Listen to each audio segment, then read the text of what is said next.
In today's video, I'm going to teach you how to connect ShipRocket to your WooCommerce store. Before we begin, make sure you already have access to a ShipRocket account, and also confirm that WooCommerce is installed on your WordPress website.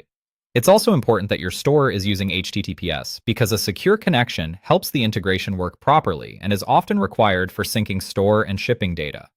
Start by opening your WordPress dashboard.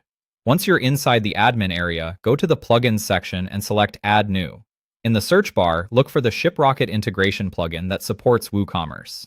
When you find the correct plugin, click Install, wait for the installation to finish, and then activate it. After activation, open the ShipRocket integration settings from within WordPress.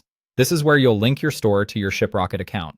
Depending on the plugin you're using, you may either need to enter your account details manually or authorize the connection through a login window. Follow the prompts carefully and complete the sign-in or authorization process. Once your ShipRocket account is connected, make sure you select the correct WooCommerce store or sales channel if the plugin gives you more than one option.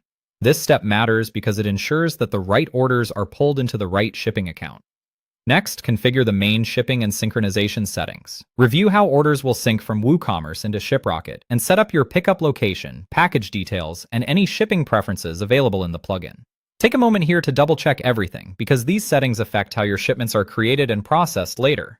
When all of that looks correct, save the connection and settings. Now it's time to test everything. Go to your WooCommerce store and place a test order.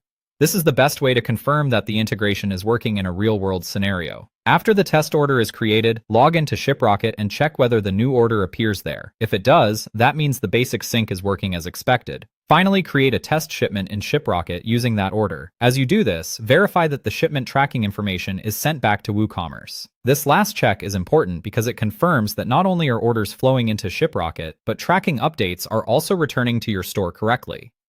Once that's working, your ShipRocket and WooCommerce integration is successfully set up and ready to use.